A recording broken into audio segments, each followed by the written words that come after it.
तो आज के इस एक्सप्लेनर में हम एक बहुत ही दिलचस्प और प्राचीन बौद्ध कथा पर बात करने वाले हैं। अक्सर हम सोचते हैं ना कि माइंडफुलनेस या मन की शांति पाने के लिए सब कुछ छोड़ छाड़ कर पहाड़ों पर जाना पड़ता है। खैर, आज की ये कहानी इस बारे में हमारा नजरिया पूरी तरह से बदलने वाली है और हम समझेंगे कि कैसे मोह और मुक्ति असल में एक ही सिक्के के दो पहलू हैं। चलिए शुरू करते हैं। अब जरा इस दृश्य की कल्पना कीजिए। एक आदमी मौत की सजा पाए हुए फांसी के फंदे की ओर बढ़ रहा है, लेकिन ये कोई आम अपराधी नहीं है, बल्कि बुद्ध का एक बेहद समर्पित शिष्य है। तो सवाल ये उठता है कि आखिर ऐसा क्या हुआ? ज्ञान और शांति के रास्ते पर चलने वाला इंसान इतना नीचे कैसे गिर सकता है कि उसे एक मामूली चोर की तरह फांसी दी जा रही हो? ये घटना हमें सोचने पर मजबूर कर देती है कि इंसानी मन कितनी आसानी से अपना रास्ता भटक सकता है। सेक्शन 1, मौत की सजा पाया एक सन्यासी। इस पूरी कहानी को समझने के लिए हमें ये याद रखना होगा कि ये कोई साधारण चोर नहीं था। ये एक ऐसा इंसान था जिसने कभी बुद्ध के साथ रहकर ध्यान और साधना की थी। अब सोचिए, वो अपनी जिंदगी की आखिरी सांसें गिन रहा है और ठीक उसी वक्त अचानक उसके सामने उसका पुराना गुरु आ खड़ा होता है। मौत से ठीक पहले बुद्ध से ये मुलाकात पूरी कहानी को एक ऐसा मोड़ देती है जिस पर यकीन करना मुश्किल है। तो चलिए अब आते हैं सेक्शन 2 पर, मोह का जाल।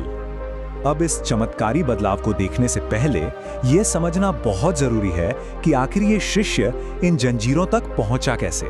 ये एक बहुत ही ट्रैजिक सीक्वेंस है। हुआ यूं कि एक बेहद अनुशासित भिक्षु का ध्यान भटक गया। प्यार के चक्कर में उसे हर तरफ बस वही एक युवती नजर आने लगी। नतीजा, साधना पीछे छूट गई, व्रत टूट गए, उसने मठ छोड़ दिया और अपनी इच्छाओं को पूरा करने की अंधी दौड़ में वो आखिर में एक चोर बन गया। और यही वो सटीक जाल है जिसमें ये शिष्य फंसा था, जिसे हम माया कहते हैं। माया असल में क्या है? ये मोह और इच्छाओं का वो भ्रम है जो इंसान को एक न खत्म होने वाले चक्र में फंसा देता है। आप इसे खुली आंखों से देखा गया सपना कह सकते हैं। रात के बंद आंखों वाले सपने तो सुबह उठते ही टूट जाते हैं, लेकिन माया के ये जागते हुए सपने ये अक्सर सिर्फ मौत के वक्त ही टूटते हैं और जीवन भर इंसान को भगाते रहते हैं। यहाँ हमें जीवन के दो बिल्कुल अलग अलग सिरे देखने को मिलते हैं। एक तरफ है सन्यासी जिसका लक्ष्य एकदम साफ है, जिसके नियम बेहद कड़े हैं, और दूसरी तरफ है संसारी व्यक्ति जो बस अपनी अनगिनत इच्छाओं के पीछे आंख बंद करके भाग रहा है। वो धन, प्यार और ताकत के लालच में इतना अंधा हो चुका है कि वो ऐसी लड़ाइयों में अपनी ऊर्जा बर्बाद कर रहा है जिनका असल में कोई मतलब ही नहीं है। लेकिन सच कहूं तो सबसे मुश्किल सफर उस इंसान का होता है जो इन दोनों के बीच में कहीं फंस जाता है। वो जो दुनिया की कमियों को देख तो पा रहा है, जिसे पता है कि इस भौतिक दुनिया में कुछ गड़बड़ है, लेकिन अपनी सांसारिक जिम्मेदारियों के बोझ की वजह से वो उसे आसानी से छोड़ भी नहीं सकता। ये एक बहुत ही उलझी हुई स्थिति होती है। अब बढ़ते हैं सेक्शन 3 की तरफ, मुक्ति का मार्ग। चलिए वापस उसी निर्णायक पल में चलते हैं जब मौत की सजा पाए उस पूर्व शिष्य के सामने बुद्ध खड़े थे। बुद्ध के शांत लेकिन असरदार शब्दों ने उस इंसान की गहरी निराशा को पल भर में चीर कर रख दिया। उन्होंने मौत की सजा पाए उस व्यक्ति को याद दिलाया, समय अभी खत्म नहीं हुआ है, अपना ध्यान याद करो कि तुम कौन हो। ये इस बात की याद दिलाता है कि जागृत होना या अवेयर होना वर्तमान क्षण में हमेशा मुमकिन है। और बुद्ध की ये बात सीधे उस शिष्य के दिल में उतर गई।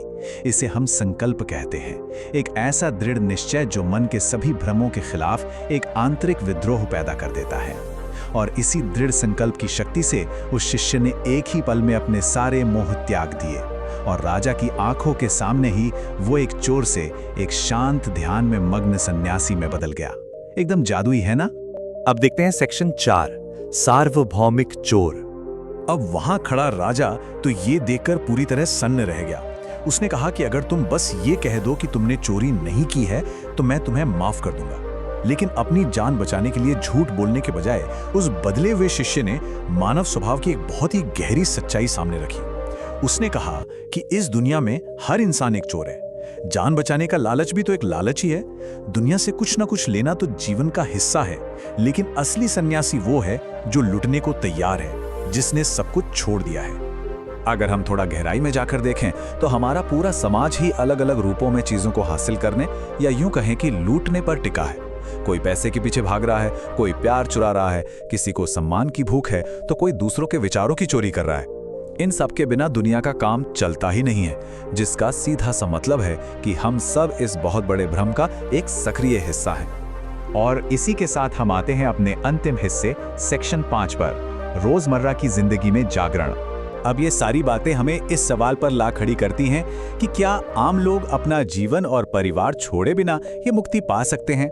इसका जवाब है हाँ, बिल्कुल। बुद्ध ने जानबूझकर उन लोगों के लिए भी एक बहुत ही व्यावहारिक रास्ता बनाया था जो परिवार और व्यापार संभाल रहे थे।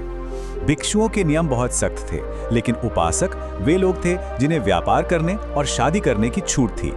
उन्हें बस ईमानदारी, दान और ध्यान के बुनियादी नियमों का पालन करना था, ना कि सब कुछ छोड़कर भागना था। और ये स्लाइड बहुत ही दिलचस्प है क्योंकि ये ध्यान या मेडिटेशन के इर्द गिर्द बुने गए सारे रहस्यमयी जालों को साफ कर देती है। ध्यान का मतलब हमेशा आंख बंद करके घंटों बैठना नहीं होता।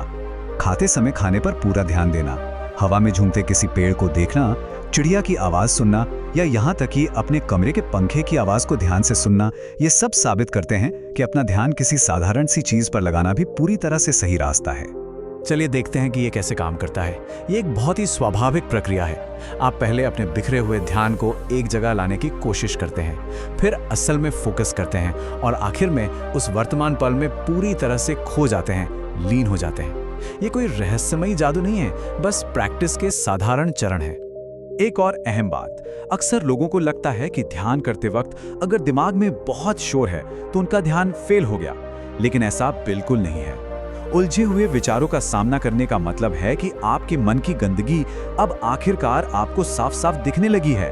ये बिल्कुल वैसा ही है जैसे किसी गंदे कमरे की लाइट चालू कर देना ताकि उसे साफ किया जा सके। तो विचारों से भागना नहीं है, बल्कि उन्हें देखना है। तो अंत में एक बहुत ही गहरा सवाल हमारे सामने आता है, अगर हमारी पूरी जिंदगी सिर्फ भविष्य की चिंता करने, सपने देखने और परेशान रहने में ही बीत जाएगी, तो असल में हम जिएंगे कब?